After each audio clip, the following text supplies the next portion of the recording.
I'll show you how to rig up the circuit for the crystal oscillator followed by Colpitt's oscillator. Coming to the crystal oscillator, basically a crystal oscillator consists of an amplifier and the feedback circuit consists of an 1 megahertz crystal.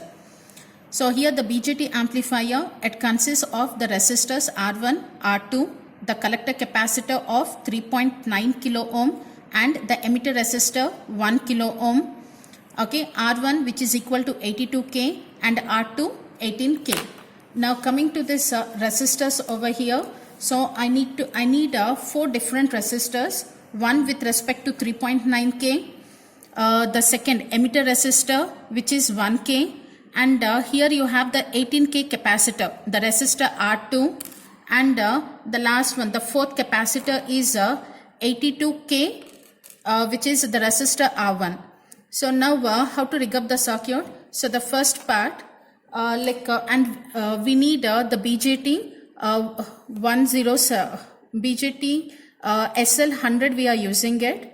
Okay, so now let me just tell you how to rig up the circuit. So here the one with respect to the notch, you can just see this transistor over here. The one nearer to the terminal near to the notch is emitter, the far end is collector, and in between you have the base. Okay, so here first we need to connect the emitter downward. Okay, the collector upward I have connected, and the base it is connected to the left side. Okay, try to rig up the circuit as shown in the circuit diagram. So in the circuit diagram we have the collector upward and the emitter downward, and the base it is connected towards the left side. Okay, so the BJT now it is connected over here. Now I'll start with respect to the emitter. So here the emitter terminal is connected to 1 kilo ohm resistor.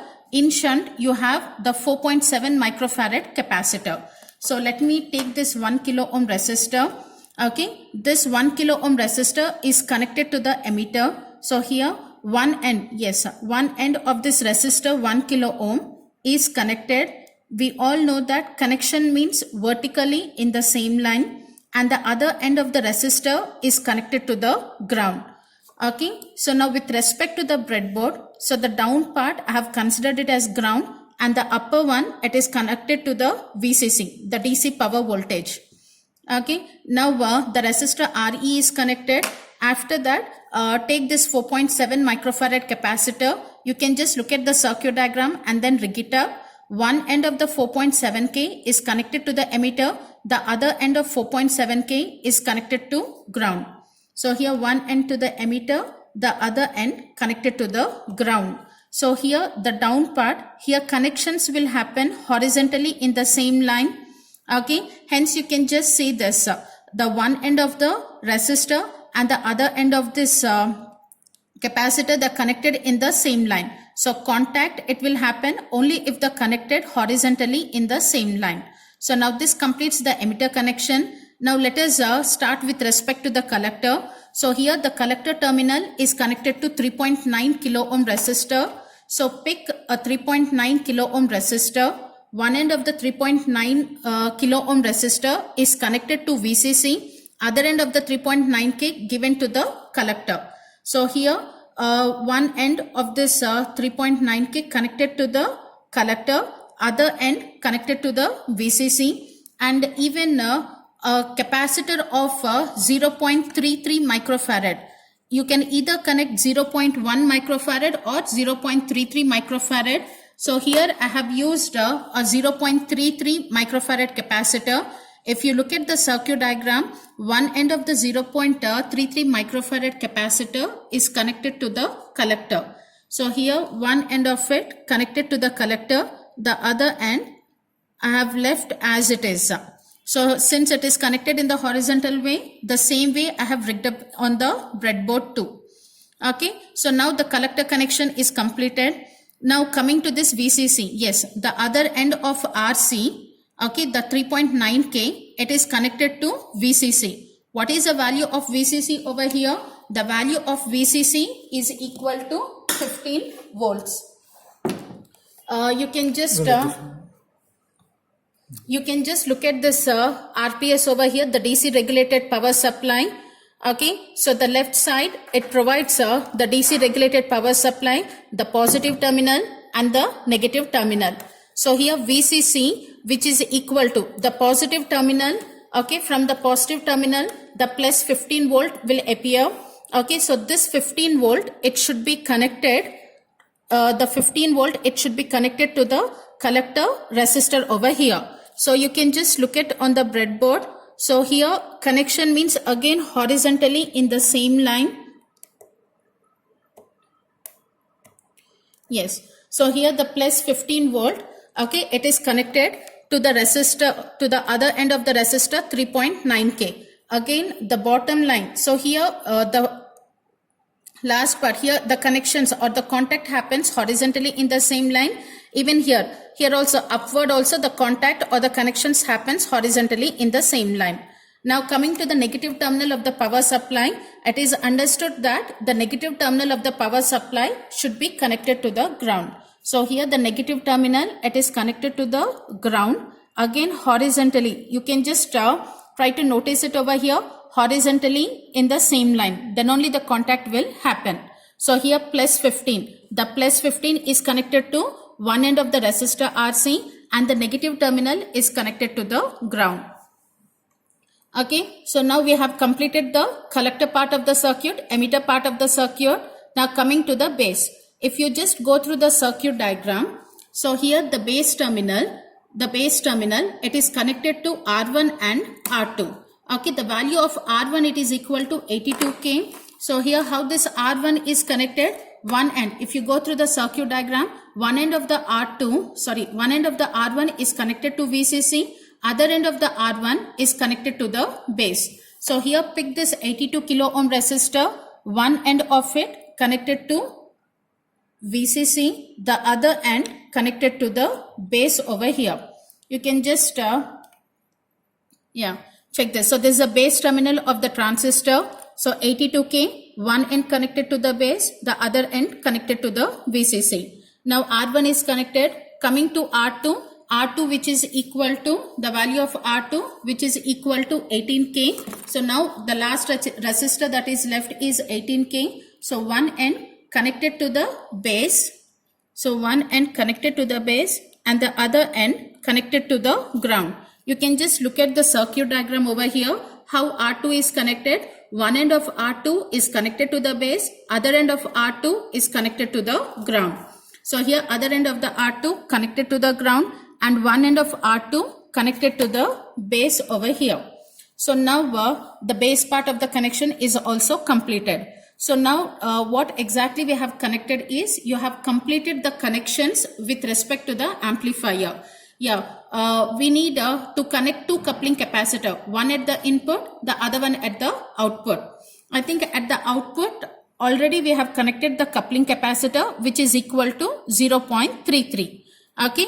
Now at the input, even at the input also the coupling capacitor is required. So this coupling capacitor has to be connected at the input. Yes. So now we have connected the coupling capacitor even at the input. So now coming back to the circuit diagram. Okay. So now we have completed the amplifier. Now what exactly we need to connect over here? We need to connect the 1 megahertz crystal. Okay. So here the crystal. So there's a 1 megahertz crystal. And then the other end of the crystal, it is connected to the potentiometer. So here there's a potentiometer what we have, which is a 2-terminal device. Okay. So only these two connections we have to connect. So if you notice over here, from the output coupling capacitor, the crystal which is having 2 terminals. So one end of the crystal is connected to the output of the coupling capacitor. Okay. The other end of the crystal, it should be given to the 10 kilo ohm pot. So here somewhere else, somewhere in the breadboard, it is connected. Okay. And then 1 second.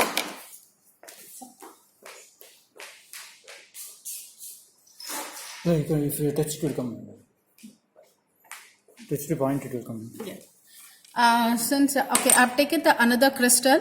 So one end given to the output of the coupling capacitor, the other end connected somewhere on the breadboard. Now from the circuit diagram, the other end of the crystal is given or it is connected to 10 kilo ohm pot. So here one end, over here the other end of the pot is connected to 0.33 microfarad of the input coupling capacitor. So here this is a input coupling capacitor. You can just see the other end of the pot. So here you can see this other end of the pot. So the other end of the pot, it should be connected to the input coupling capacitor. That's it. So this completes the connections with respect to crystal oscillator. Now we need to check the output waveform.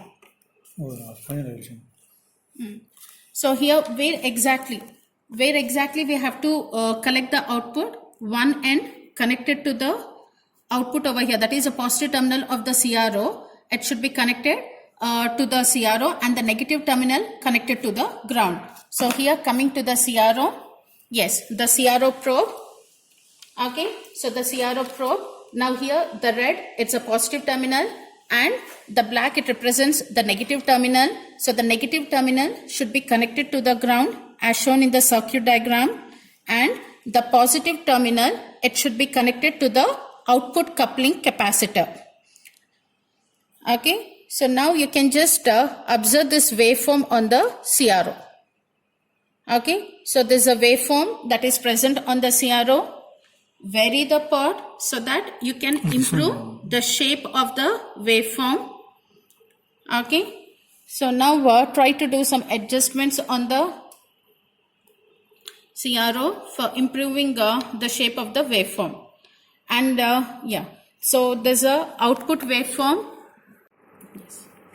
Coming to the output waveform on the CRO, so here the frequency, it is oscillating at a frequency of 1 megahertz with an amplitude of 8.91 volt, or slight variation which is almost equal to 9 volt. After that you have to write down the result, the theoretical frequency which is 1 megahertz of the crystal, and the practical frequency is the one that is obtained from the CRO which is almost equal to 1 megahertz, and write down the amplitude of the sinusoidal signal which is equal to 8.91 volt. Colpitts oscillator consists of an amplifier, and the feedback circuit consists of a tank circuit. So here basically it consists of an amplifier and the tank circuit which is placed in the feedback path. Okay, the circuit connections of the amplifier are same just like the crystal oscillator. You can just refer to the crystal oscillator video for the amplifier connections. So here I'll be discussing only the feedback path connections over here. The feedback circuit consists of two capacitors and an inductance box over here. So in the same arrangement, try to arrange the two capacitors and the inductance box as shown in the circuit diagram. So if you look at the circuit diagram, the two capacitance boxes, they're connected side by side. So in the same way, here you can see the capacitance boxes have connected side by side, and down you have the inductance box. Okay, coming to the circuit connections over here. So here basically it's a two terminal device. Okay, so one end of the capacitance box is connected to the other end of the capacitance box. Okay, and that point, from that point it should be connected to the ground. Okay, now let us give the connections. So here it's a two terminal device, but here you can see there are three terminals. We are not using the white terminal over here. So one, it is a negative terminal. See, it's indicated on the box. The capacitor, it is connected between the red, other one is a black. So we have to use only these two terminals with respect to the capacitance. So now how it is connected? Internally, we are trying to connect it.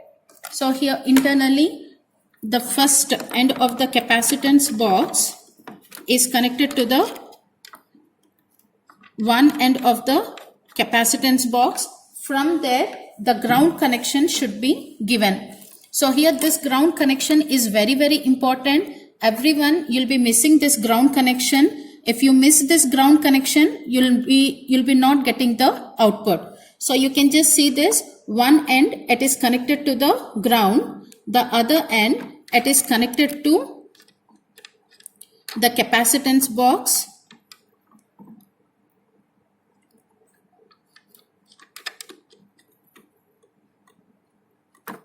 Yeah. Now you can just look at this connection over here. The two capacitance boxes, they're connected together. Okay, the two capacitance boxes, compare it with respect to the circuit diagram. The two capacitance boxes, they're connected together, and from there it is given to the ground connection. So ground means again here horizontally in the same line. Okay, now coming to the other part over here, one end of the capacitance box, it is connected to the inductor. So I've taken another wire, the other end of this capacitance box, it should be connected to the inductance box. So it is connected, and coming to the second capacitance box, the same thing, the other end of the capacitance box connected to the inductor. So here the other end of the capacitance box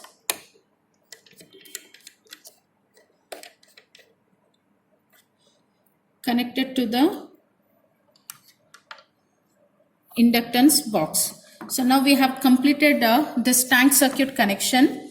Now looking into the circuit diagram over here. So here one end of this, okay, one end of the tank circuit is connected to the output of the amplifier. So here I'll take two wires. So here this is a tank circuit connection. So one end of it connected to the, you can just look at the circuit diagram. One end of it connected to the output of this coupling capacitor. So the output of the coupling capacitor, here it is connected. We know that connection means vertically in the same line. Now the other end of the tank circuit, so this is the other end of the tank circuit, it is connected to the pot over here from the circuit diagram. So where is the pot over here? So it's connected to the pot. Okay, so here somewhere I have kept this breadboard. Let's see, the other end it is connected to the breadboard. One end of it connected to the pot, so the potentiometer, and the other end connected to the input of the coupling capacitor. Okay, so try to go through the circuit diagram and then rig it up. So what exactly we have done over here? This one end or the other end of the tank circuit, it is connected to the pot. Okay, so the other end of the pot is connected to the input of the coupling capacitor. Okay, so this completes the tank circuit connections. Now we have to observe the output over here. So the output, again the two terminals of the CRO, one end connected to the ground. So ground horizontally in the same line. So down I have given it to the ground. Okay, so the other end of the CRO probe, it should be given to the output coupling capacitor. You can just refer the circuit diagram. Okay, and before that you have to adjust the values that are present on the capacitance boxes. Okay, so if you go through this tank circuit, 0.05 microfarad. Okay, so you can just see this 0.05 microfarad. See, this is in over here 0.01 microfarad and here 0.04 microfarad. Rest all it should be in the what? Out connection. So here basically you have out and in. In means in contact and out means it is not connected. Okay, since I need only 0.05, so I am using 0.01 and 0.04. Similarly for the other capacitance box also, connect 0.05 microfarad capacitance. And coming to the inductance box you have 0.1 millihenry, which is equal to 100 microfarad. So only 100 microhenry. So only 100 microhenry is in and the remaining is out over here. So now coming to this waveform, let us check this output waveform. Yeah, I think you can notice this output waveform. Okay, it's there on the CRO. Okay, if you're not able to get the output waveform, try to vary the pot. When you vary the pot, you'll be getting the output waveform. See, I'm just varying the pot. and adjusting the output waveform. And this oscillator, at what frequency it should oscillate? 100 kHz. Okay, so this oscillator, the theoretical frequency, it is equal to 100 kilohertz. You can notice over here, the practical frequency is also equal to 100 kilohertz. And coming to the amplitude, amplitude is in 958 millivolt over here.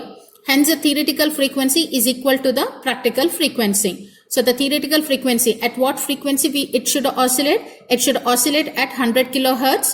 Okay, similarly, the practical output, the output is also oscillating at 100 kilohertz. Okay, so this completes the connections or the experiment with respect to Colpitt's oscillator. After that, you need to plot the waveforms. Value should one. Yeah, coming to the tabular column, write down the theoretical frequency. We know that the theoretical frequency of the Colpitt's oscillator is 100 kilohertz, and the practical frequency, what you have obtained from the CRO, which is equal to 102 kilohertz. And coming to the amplitude, so the amplitude that was observed from the CRO, which was equal to 980 millivolt. Okay, but it's a sinusoidal signal. Even though the amplitude is small, it's a sinusoidal signal. Okay, now how to plot the waveform? Write down here the amplitude, it is equal to 980 millivolt, and FP, the practical frequency, which is almost equal to what? 100 kilohertz. So here what I'm doing is I'm trying to plot the waveform as a function of amplitude and frequency. So the frequency, you have to mention it in brackets in the order of kilohertz, and the amplitude in the order of millivolt over here. So here it's a sinusoidal signal whose peak to peak amplitude. So here the peak to peak amplitude, it is equal to 980 millivolt, and what about the frequency over here? 100 kilohertz for one complete cycle. So let me just plot over here. So now 980 by 2, which is equal to, so 980 by 2, so it represents what? The peak amplitude. So here 980 millivolt, it was a peak to peak amplitude what we have observed from the CRO. Okay, so now what will be the peak amplitude over here? Peak amplitude will be 980 millivolt by 2, so which is equal to 4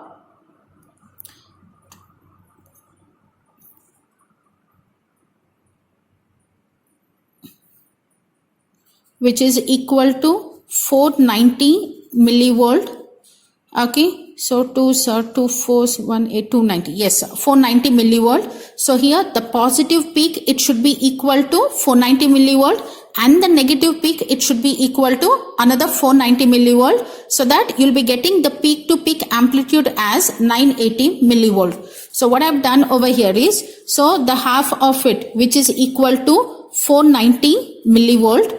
Okay, or else what we can do over here is, let us keep this to 500 millivolt over here. So this one, let it be 500 millivolt, and here the down one, it will be minus 500 millivolt. So in between, it will be equal to, so 500 by 2, so which is equal to minus 250 millivolt, and this will be plus 250 millivolt. So here when you plot the waveform over here, so the positive half cycle, which is equal to around 480 millivolt, so nearer to that the peak amplitude. Okay, and before that, what is the time period of the signal? So one complete cycle, it should be equal to what? 100 kilohertz. Okay, kilohertz. So half of it, it will be equal to 50 kilohertz. Okay, so one complete cycle. So this one, the negative cycle. Okay, the shape of the waveform, it should look like a sinusoidal signal. So now you can just see this. So here a positive amplitude of 490 millivolt and a negative amplitude of 490 millivolts. So now the peak to peak amplitude, it is equal to 980 millivolt, which is equal to V peak to peak. So V peak voltage, it is equal to 980 millivolts. So these are the calculations with respect to amplitude. Now coming to the frequency. What is the frequency we have plotted? We have plotted for F equal to 100 kilohertz. Half of that is 50 kilohertz. Okay, so you can just look at over here. So now here I have plotted the signal as a function of amplitude and frequency. Similarly, you can plot the signal as a function of amplitude versus time period also. Anything you can just plot it. Now coming to this crystal oscillator over here. crystal oscillator, what is the practical frequency? The practical frequency is equal to 1 megahertz, and the amplitude, it was equal to 8.9 volt. That is what we have got. So 8.9 volt, that is a peak to peak, is equal to 8.9. So which is equal to V peak to peak. So it implies the peak value, it is equal to 8.9 volt by 2. So which is approximately equal to what? 4.5 volt or 4.4 volt. So now here a positive amplitude of 4 over here. So what I'll do is 2, 4, and this is 6, 4.5 volt. I need to mark it as 4.5, and this will be minus 2, minus 4, minus 6, and 1 megahertz. Okay. So I have taken 4 divisions as 1 mega. So half of it will be 500 kilohertz or 0.5 mega. Okay. So now 4.5. So now this is 2, 4. Okay. This is fine. So 4.5 means in bed. So try to plot the shape of the waveform. It should be like a sinusoidal signal. So now again 4 and here 5. So in between somewhere 4.5. Okay. So draw the signal. So now after that you have to mention, so what is the peak to peak amplitude of the signal? The peak to peak amplitude of the signal, it is equal to 8.9 volt. And coming to the time period of the signal. Okay. So what is for one complete cycle? F equal to 1 by capital T, which is equal to 1 megahertz. So until here. So this is a way how to plot the waveforms for the oscillators.